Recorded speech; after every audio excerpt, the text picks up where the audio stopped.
Hey everybody, welcome to another episode of My Favorite Things. Today we're here with this 2004 Chrysler Crossfire.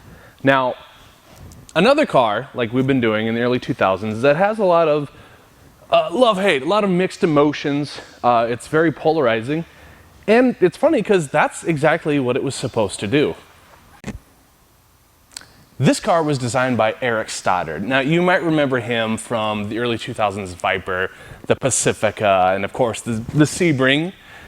He had a lot to do with this car too. It was supposed to be Daimler Chrysler's halo car. It was supposed to be this kind of flagship marketing car that people would go, wow, I love that, or wow, I hate that. Because it doesn't really matter whether or not you love it or you hate it, you're still talking about it. In fact, it's something similar that they did with Elvis and his marketing. Elvis was so wildly popular that a lot of his stuff sold itself, but for the people that hated Elvis, his marketing managers figured out that if they made buttons that just say, I hate Elvis or something like that, people would buy them just to say that they hate Elvis and they're different from everybody else. The catch is, Elvis made money off both. But enough about Elvis and more about this car. You see, a lot of people thought, hey, this looks like a late 60s Marlin Rambler. And they're not wrong. There's a lot of similarity between this and that Rambler. But it's also supposed to have that kind of late 20s, 30s Art Deco kind of look to it. And that really stands out to me. With these lines in the hood, you've got the strakes here on the side. It just looks like there's a poster of an old 30s, it's hand-drawn of course, but it's a 30s train pulling into the station. It just has these sleek lines to it. It looks fast, it looks futuristic from like a retro futurism kind of example. And that's kind of what this evokes as well. It looks kind of classic-y, it's got a nice sort of timeless design to it, but it heralds back to a time when things were maybe a little bit more simpler and I don't know if optimistic is the word because the 30s were a little bit rough for most people, but that's certainly kind of what the artwork told you when you looked at it. The rear end of the car has some pretty cool styling elements of it as well. Now, it kind of just, woo! A lot of people call that the boat tail, and you can kind of see it. Just imagine like a Chris Craft wooden boat, you know, really nice boat. Then it's an inboard-outboard motor, and the back of the boat just kind of goes into the water like that. So they call this the boat tail rear end. And I can't think of a better word for it. The best thing about it is that this wing here kind of breaks up that little swoop that goes on there and gives it a little bit of this, I don't know, aerodynamic feel. And I like it. Now, I'm not too certain how much downforce this wing would actually create, but it, you know, instead of looking like the back of somebody's head, that looks like you're wearing a baseball cap backwards. Kind of cool. So, a little tidbit about these. We had another one this summer. It was black, and the C emblem fell off a little bit. And actually the F did too after a little while, and they kind of are a pain to get back on there. But for a while, we had one that was known internally as the Rossfire. And we thought that was kind of funny. But also while we're back here, check out the exhaust. Nice dual exhaust straight out the center. Kind of completes this stuff out of the middle happening thing. And I like that for this Crossfire. But the Rossfire was the same too. So we've covered a lot on the outside of this car. Some of the styling, some of the little quirks on it, some of what it was supposed to be, and maybe it wasn't all that. But maybe it was too, because this car, base price originally in 2004, was around $33,000. Now that's in 2004 money. I always like to upcharge it for inflation, and we were really at, in today's money, just over $52,000 is the base price for this. Now that's a lot of money for something that you could probably fit in your closet, but it's not too removed from a top tier Mustang from today. Loaded out, all the features, that kind of thing. They kind of run 50,000, they get closer to 60 when you start getting really crazy, but we're in the same general ballpark because it's 2022 and everything's really expensive. So around 76,000 of these were produced and sold for its entire production run of 2004, 2008. And that's quite a few of these, which is nice. You see more of these on the road, probably because it's a Chrysler product. Now that does kind of spit in the face of the Prowler, which was also a Chrysler product, which didn't sell near as many.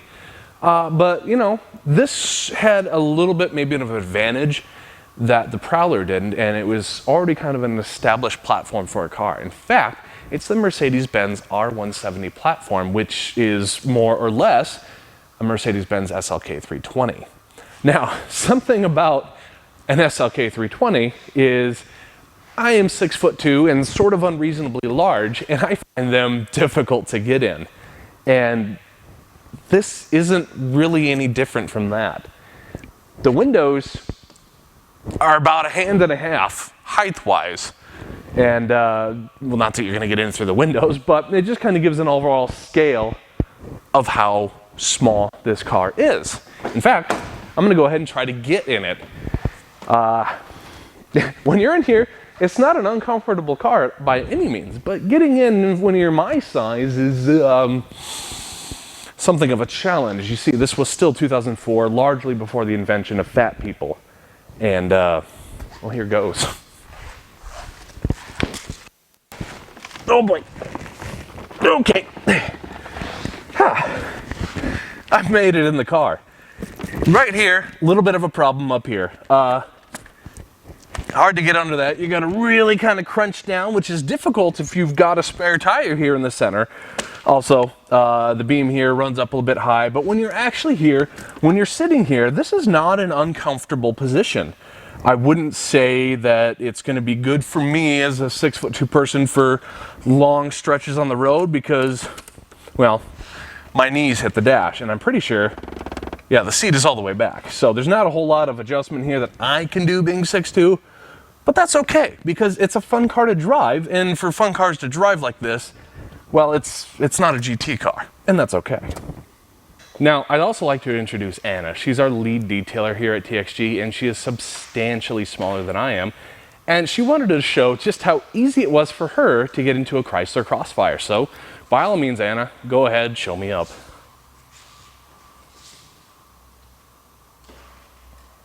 Look at that. Effortless, and she has to move the seat forward. So, it kind of depends on how you're built, I guess. Either way, a cool car. Thanks, Anna. So here we are on the inside of the car without me in it, so you can actually kind of see what's going on here.